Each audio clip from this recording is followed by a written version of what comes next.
Welcome back to the Extra Rep podcast, guys. I'm Josh. I'm Liam. Today, we're going to be diving into nutrition for specifically muscle growth and, of course, health as well. These are going to go hand in hand. So, we're going to dive into basically the basics of muscle growth nutrition. So, like I said, protein requirements, macronutrients, timing. We're obviously going to go, definitely more into micronutrition as well. Why vitamins, minerals, and fiber are going to really play their part as well. We'll sort of go through a couple of mistakes as well. So, a lot of people will be like, I need to eat more, or, don't need to hydrate as much, or whatever that may be. We'll go through that, and we'll sort of talk about a bit of myth busting as well, like fasting and clean eating and some other stuff. And then we'll obviously, build a plan together for, the average person to be able to start, slapping on more muscle in the most, easy, effective way as possible without putting on too much body fat as well. Yeah. So I guess probably protein, comes first when it comes to nutrition for muscle growth. So let's talk a bit about that. Do you want to do macronutrients as a split or each I separate think one? I think let's do them as a split. I think that's going to be easier. So I think protein, why is it important? Why are we going to need it, especially when we're looking at muscle growth? Yeah. So to actually grow your muscle, you need to first stimulate the hypertrophy and break it down in the gym and get a response to actually grow that muscle. Mm-hmm. And where that comes into play is the amino acids found in protein. They stimulate mTOR, they stimulate the growth hormone, and they're really the building blocks of building muscle, essentially. Yeah. So how much would you say a person would need per day if they're looking to optimize? Like, this is to maximize muscle growth, not just for the average Joe. I'd say a rule of thumb is 2 grams per kilo.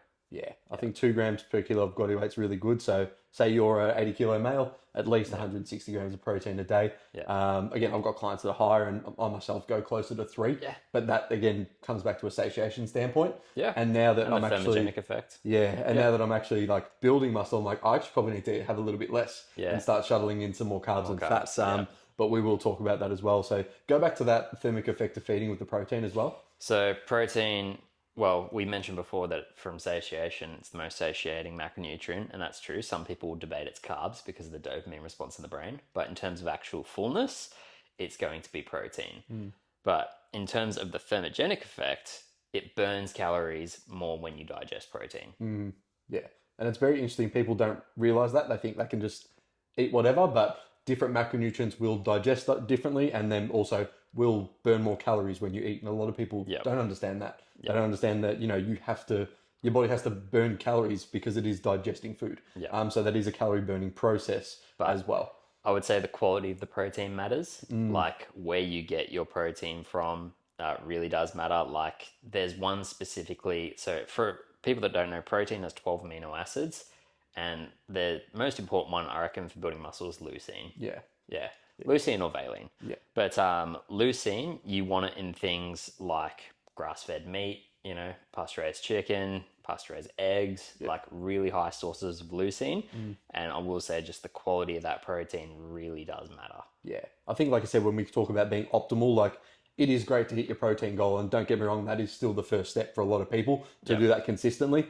But if you're doing that through, like I said, those sources of meat, eggs, and chicken, opposed to, 2 protein bars, some legumes and something else, there is a massive difference in that response of optimizing muscle growth as well. Well, the anabolic response you're going to get from a soy isolate protein in a fucking bar compared to Hydrolyzed whey whey protein, protein, like it is night and day difference in the way that your body responds. Some people can be completely intolerant to soy, but they're like, oh, well, I'm eating a 20-gram protein bar, so I'm all good. Yeah, and that's one thing. I think that's the first thing is just optimizing your protein intake.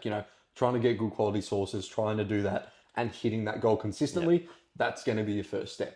When we talk about carbs and fats, they're obviously going to play a slightly different role each as well. Yep. If you've listened to our previous podcast, obviously carbs around fat loss, we know we want to optimize them, especially around your training window. But obviously, when it comes to building muscle, they're going to play a bit of a greater role now. Yep. In terms of obviously just fueling, and the more carbs you can sort of get in, obviously slowly, we'll want to see that the weight very slowly come up as well.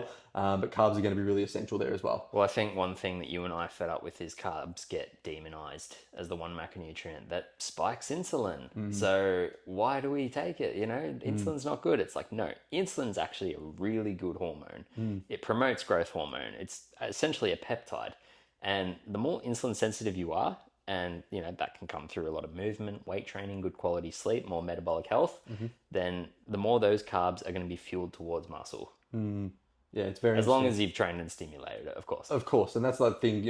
I think it's back to what's that bloke's name, Charles Poliquin, and he's like, he used to put people on basically keto until they were a certain level of body fat to be like, you have to earn your carbs, and now, Yeah. and then he'd absolutely funnel them with carbs, and they'd obviously blow up. You Yeah. know, so we know now that you don't have to go ketogenic to lose fat to do that. But he was on the right path with that sort of stuff. Poliquin's an interesting one because he got so many things right, but then looking Especially back, training, he yeah. got so many things wrong. Like, He I don't really know if- pioneered that movement. Of, I mean, did you see the Elemental training? Yeah, it's hilarious.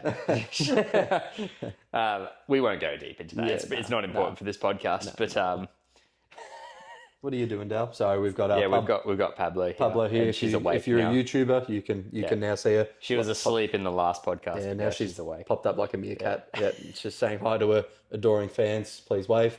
Yeah. Let's go back to, I guess, fats, and because again, I'm not a big fan of like having fat super high, Yeah. but of course there needs to be a minimum requirement from, I guess, like a point of micronutrition and Yep. and just being generally healthy. Well, mainly when it comes to generally healthy, that's the hormonal response. So, like, men want testosterone, and you got to eat fats to get testosterone. Like, any of my guys who have problems with their libidos, I'm like, eat a higher fat diet, like animal fats and eggs and stuff like that. And they're like, man, I'm fucking horny ass. Like, yeah, hormones play a big response. When it does come down to calories, like, I will say fats have 9 calories per gram, rather as protein carbs have 4 calories per gram. But here's the thing, right? There's this myth about you need to be in this huge caloric surplus to build muscle. And I hate the whole term eat big to get big, because I used to eat big to get big. It was a badge on my shoulder that I could eat every 2 hours and had this massive appetite. Yeah.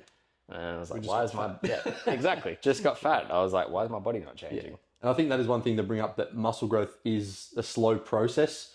You're probably going to need, let's say maybe 150 to 300 calories over your maintenance, or even just on maintenance. Again, we're talking about optimizing this. So we're trying to, give you guys some implementable tips, but 150 to 300 calories over a day, like maximum. And you're looking to maybe gain, again, muscle's going to be very, very slow, but 0.25 kilos a week on the scale, something like that. I debate it because I've seen people build a lot of muscle just purely on maintenance. Like, I think if the training's smart and then the sleep and recovery is smart, you'll still get that growth hormone spike in your sleep. And, as long as you're eating enough protein, then you'll still build muscle. But it also depends on the individual. Like, if they're a beginner, if they're an intermediate, if they're advanced. Yeah. I think that matters huge when it comes to growing. Yeah, 100%. And especially if you're natural or you're taking something. Yeah, if you're taking something, completely different story. And again, we won't go into that in this. Well, this is I can gonna just be give nutrition. people just a quick one on that.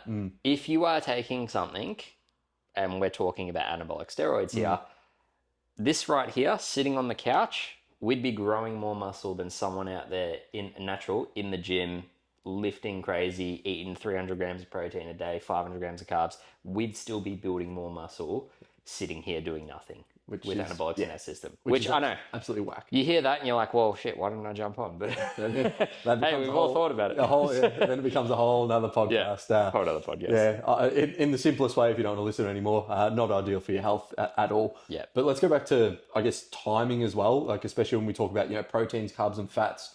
Obviously, for me, protein timing is quite crucial. Yep. Especially when we're looking to optimize these things. So Yep. I think in terms of protein servings, like let's say, for example, you're eating 200 grams of protein a day. Yep. I think at minimum, you'd want to split them into 4 meals.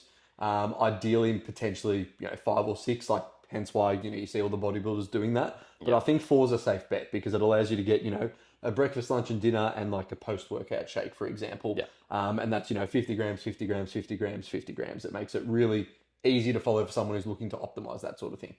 But then again, I could go on the other side of the spectrum because, some people eating 4 meals throughout the day could be a huge pain in the ass. And I've seen literature and studies being posted about consuming 100 grams of protein in one sitting after a workout for a huge anabolic response. So it's like, you can go down that way as well. But make sure, like, as long as your total protein is at least, 1.8 minimum, if you're looking at building muscle, 1.8 grams per kilo, like, you should be all sweet. Yeah.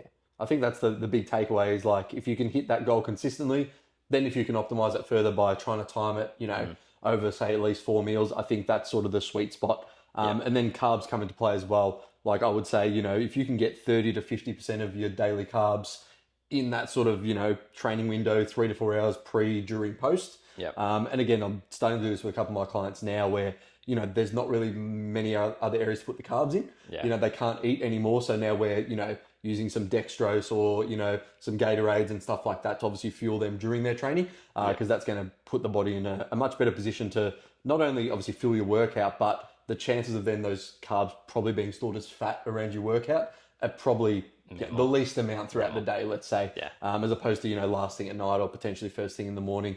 So I think that one's really important as well, but that'll sort of lead us into, the quality of the food and vitamins and minerals and micronutrition. So let's talk a little bit more about that. So like in terms of if you're looking to, grow as much muscle as possible, what would you say are a couple of vitamins and minerals that just are absolutely essential that you must be looking at? Well, I go back into the nutrient partitioning side of things because I will answer your question in a second. I'm going to go on a side tangent. When we're looking at building as much muscle as possible, you want all the food to be as nutritionally dense as possible, but you want to make sure you're absorbing that food. A lot of people go on these bulks when they think about putting on muscle and they just destroy their digestive tract. Yeah. And then they're not actually absorbing what they want to absorb. They're not absorbing the nutrients, and it can take away from workout performance just because they feel like shit. Yep. It can also take away from how they look as well, with water retention and all that stuff.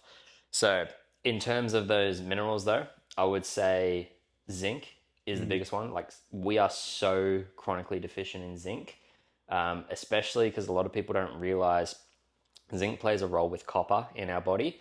And copper is a heavy metal that we are just so exposed to in certain foods, and then also just in I'm talking like pipes, like in our tap water. Lifestyle stuff. You've been drinking, water for, 20 whatever years. It's like loaded with copper, and you haven't really eaten a high zinc diet, which is still hard to get. You'd have to be eating grass-fed steak pretty much like every single day. Yeah. I'd say zinc's number one. Vitamin D is just in terms of being anabolic, people do a winter bulk. Like that's a thing. It's just like it's the worst time to bulk because you're not seeing the sun at all, especially if you live here in Melbourne. Yeah. But supplementing with a vitamin D and especially a vitamin DK2, especially with a fat absorbing meal, because it is a fat soluble vitamin, you will see huge benefits in terms of energy and muscle growth from that. Last one I'd say would be magnesium. Yeah, for sure. Because you need, and there's so many different types of magnesium. I would say magnesium glycinate is by far the best one, just because it really just absorbs well, not only into the muscles, but into your bones as well. So they're my top three overall. The last one I would say is, because it's technically not a micronutrient, but it is I would probably class it as a vitamin. It's more of a supplement. Creatine. Yeah. I think creatine's really important. But even going back to the vitamins and minerals, like electrolytes, when you think about being hydrated, especially during workouts as well, like muscle contraction and things like that, if you're not optimally hydrated, you can't contract your muscles at that 100% velocity that you might need to progress workouts. So going back to magnesium, which just about every human is deficient in, you've got sodium, potassium, and magnesium, and that's what makes up your electrolytes. So we all know sodium, no one really has a problem with. We all have way too much sodium, generally speaking. So potassium, we have a huge issue with. As well, yeah. I think the regulations for potassium daily are 4.4 grams in a human. Yeah. And for example, I think an avocado is 400 milligrams. Yeah. It's so you'd have to eat a shit ton just to even get that. It's very hard to hit your potassium intake. Yeah, you do have to be smart about your food choices, and like I said, that's why, especially for myself, electrolyte supplement, I feel for me and a lot of clients has been a bit of a game changer because it's not only obviously take the sodium out, it's still good to get your sodium in, but especially for someone who trains first thing in the morning, if you can hydrate yourself with electrolytes straight away, it's gonna make a massive difference, especially if for whatever reason you can't eat beforehand. Should we probably talk about that, training fed versus fasted? Yeah, so I think that's a good one. And look, muscle growth. Let's be honest, for optimal muscle growth, we know you're gonna have to train fit. You're gonna have to have something in your stomach, or at the very, very least, the night before, carving up a little bit or something like that. But it's just, if you're looking at optimal muscle growth to get 100% the best out of it, you have to have something. We're not saying it's necessary, it can be done without it, course. but if you want Optimal. optimal 100%, then yeah, having food in your system is the way to go. And what did you say in the last podcast? What's like some honeys, a banana, something really easily absorbed? I had this with a client, Grant, because I was looking through the literature with my mentor, and that like I came up with 5 things. Electrolytes was in one of them, creatine was in another one, but it was a link between not only training faster but like offset of like, you know, shit sleep, because some people, you know, they have to get up at 4 a.m. to go like to the gym, otherwise they can't get it done throughout the day. They've got a crying child. Yeah, exactly. Yeah. So, well, speaking of that, my client Grant, who I used as an example for one of my Instagram videos, he was just plateauing on these lifts, and he's a strong dude. And, you know, he's got a newborn, or she's about 1 now, so she's not much a newborn anymore. Still screaming every night, though, I bet. Yeah, we haven't really spoken about that, but but he's a Sparky. He has to get up at 4 a.m. to go to the gym, otherwise it's just not getting it done throughout the day. But he was plateauing on all these lifts, so I'm like, sweet, I know exactly what to do. The gym's like 10-minute drive. I'm like, he loves his coffee. I'm like, sweet, get a coffee into you. Chuck just 5 grams of creatine in there. You cannot even taste it in the coffee. Like it just, you know, coffee's hot, just dissolves straight away in there. And you can either have the choice between a banana and eat that on the way, or honey. He went with honey. And he, you know, we're talking like 80 calories here, like 20 grams of carbs in like a big spoonful of honey. But your bloodstream just absorbs it so quick and straight away progressed on those lifts. Yeah. Now, was it placebo? Maybe. His coach told him to do something, he did it, he got the result. But from everything I've seen, it works. Yeah, from a scientific standpoint, it makes sense. Yeah. Like I use the, was it the Medjool dates as well? I've done that before. Oh, yeah. Yeah, they're quite good as well. Like popping, you know, 2 or 3 of them. If I have to train fasted, like normally Saturday morning, or like I'll normally get up and just go straight there. So if I have them, and then I'll do the same thing. I'll electrolytes and creatine in a shake as I'm, you know, as I'm getting to the gym or whatnot, and then just, you know, finishing that as I'm going through my workout. You saw me at your gym at like 7 a.m. yesterday. I literally just, because I got up early and I was like, I'm not waiting to eat. I'm like, fuck, I just want to go because I know it's going to get busy. It's a Saturday morning. I literally had just a small greens mix, had my electrolytes mixed into my bottle to bring to the gym with me, and I just had a black coffee, and I was good to go. And the hack squat still hurt. Yeah, caffeine, electrolytes, and carbs. I think that's the easiest 3 you can sort of stick with if you can combine those 3, especially when you're going to be ideally, well, not ideally, be fasted training. If you can think about those 3 things, I think you'll be sweet.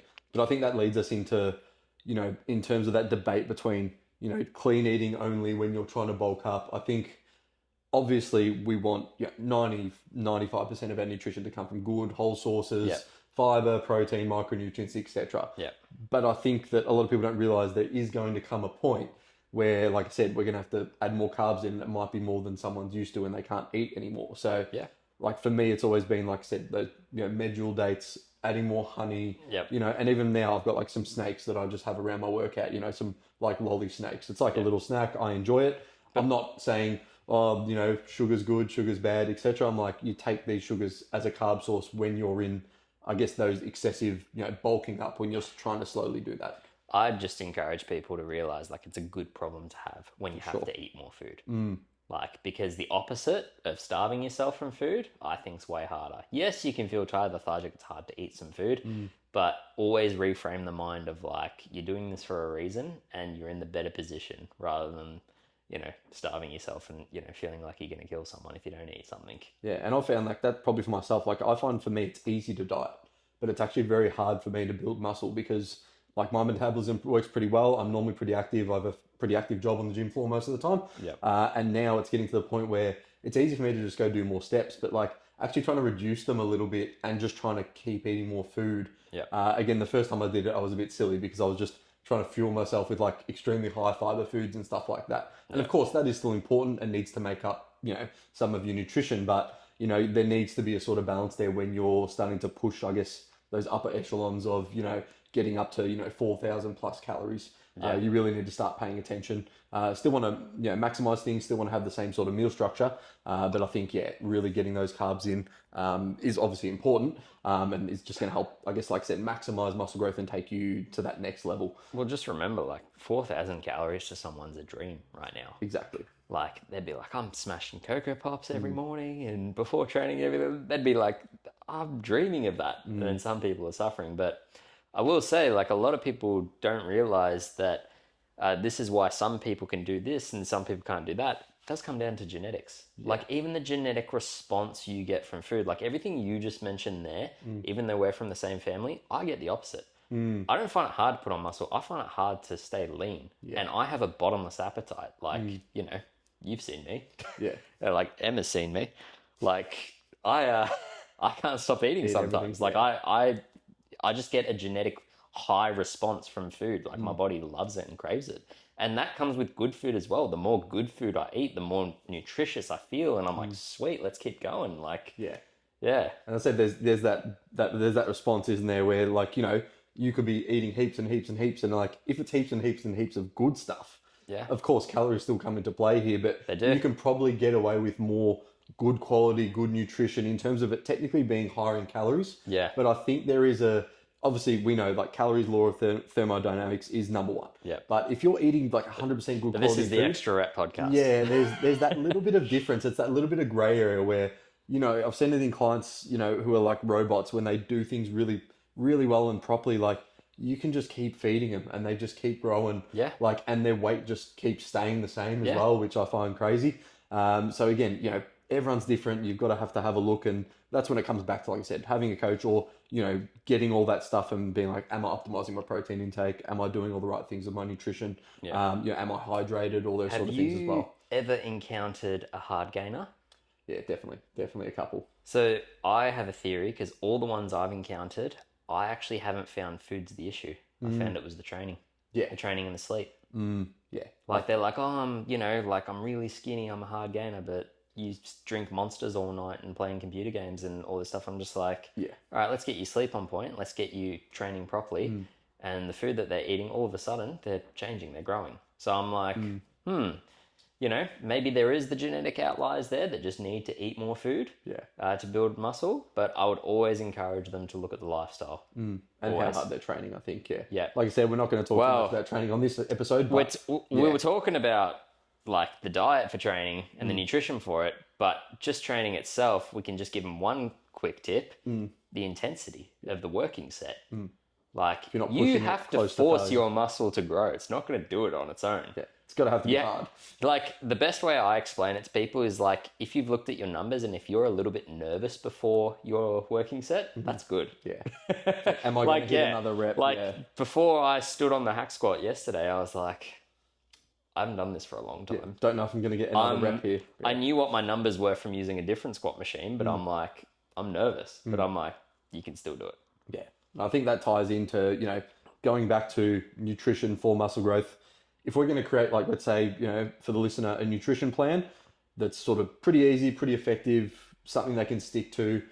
I think obviously number one, we say, you know, high quality protein sources, High quality. distributed, you know, around 4 times a day, I'd say minimum. Yeah. What else would you sort of add to that? Micronutrients, so veggies, like just How much vegetable would you recommend? Like vegetables, you know, let's say per day when you're trying to bulk up. Like what's the minimum you think you could get away with? Obviously, because then they're going to still be fuller as well, and they're trying to eat some more calories. What's the minimum you reckon? Are we looking to minimize satiation or Let's get the nutrient? Let's say a intake? bit of both. Like if you're trying to minimize satiation, what would they be, for example? 250 grams of veggies. Yeah, probably a day. Cool. Yeah. Yeah, I like to eat my clients 300. Yeah, but you can very you similar. can spread it out. Like you know, I eat 250 in one go. Like I very love easy. like for me like. For example, I mentioned I find it hard to stay lean. Like for me to satiate myself at night, I'm a creature of habit. I just eat meat, a shit ton of veg, and a little bit of like rice, potato, and pumpkin. And I don't think about food for the rest of the night. Yeah. But Easiest way. Massive it's, plate. it's fill it with just protein and veg. just protein and veg, and you'd be surprised how well you can function on protein and veg. And I think the opposite of that is like if you find like you're needing more calories at the end of the day, it's Then like you can have take a dessert. bit of veg out, add more carbs. Yeah. And it's very simple. Like we but will do a podcast about, you know, like your meals and like how easily you can just, you know, add calories and subtract calories. Yeah. And I think that'll be a really good discussion as well. But, you know, if we're looking to bulk up, we're looking to add more calories, it's very easy to just reduce a little bit of veg, obviously not too much sometimes, Yeah. but then just add more carbs and more calories to the plates that you're already eating to make it much easier for you, not only physically, but just mentally, not having to think about, oh, what's a different type of food I need to have. It's like, I can just double this serving or add this or fix that up. I mean, I know people that carb backload, and I tried it and I think it's awful. Like, I don't like eating 200 grams in one sitting at nighttime. I feel like shit. And I don't feel like I can go to bed and get that, huge dopamine parasympathetic release, which is what it's designed to do. It's designed to knock you out. But I actually feel like I'm digesting so much, I don't feel good. Like, I can't, like, I'm a little bit restless trying to get to sleep. Yeah. But for some people, it works. Yeah. So I think to like simplify it for you guys, protein, obviously we're looking at least 2 grams per kilo of body weight, spread across over 4 meals. We still want to get at least, let's say, 250, 300 grams of veggies in a day. We obviously want to still address sleep, lifestyle, etc., etc. Carbs, we want, I guess, as high as possible.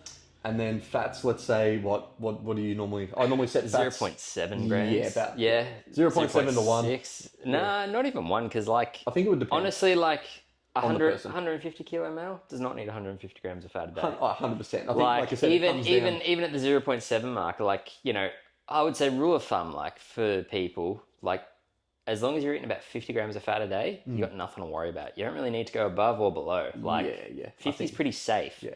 Unless you've got like some issue where, or the only other reason I could think of is if you literally can't fit more carbs in. Yeah, and you just want more You fats, go, yeah. it's easy to just spread a bit of olive oil on top or of my some dinner. peanut butter. Yeah, or some Yeah, but peanut it's butter. It's easy like, to there's burn another, calories. exactly right, an easy sort of calorie. So that's probably the only time I'd increase fats past that. That's not to say you can't, of course. This is, again, just trying to be as optimal as possible. Like I said, when we're looking to build muscle for nutrition. Well, for fats, like, I just get them to eat more anabolic foods, like whole eggs or like ribeye steaks. Yeah, and just, grass-fed meat. Yeah, make sure you've got a lot of animal fat on it. I'm like, go for the Scotch fillet, man. Go for it. Like, More calories. Yeah, perfect. enjoy it. More calories. There's a lot of micronutrition in the egg yolks and animal fat and all that stuff. It's like, go for it, man. You don't have to worry about the fats. Yeah, perfect. I think that's a perfect place to leave it, guys. So thanks so much for listening in. Again, going back, some practical tips we've given you, protein requirements, macronutrients, micronutrients, you've got your timing in there. You're going to be able to recover now. And we also talked about hydration, overeating, all those sort of things. So you should know exactly how to grow a bit more muscle. And we will obviously talk about training in a future podcast as well. But make sure you like and subscribe, and we will see you guys in the next podcast. All right. See you guys.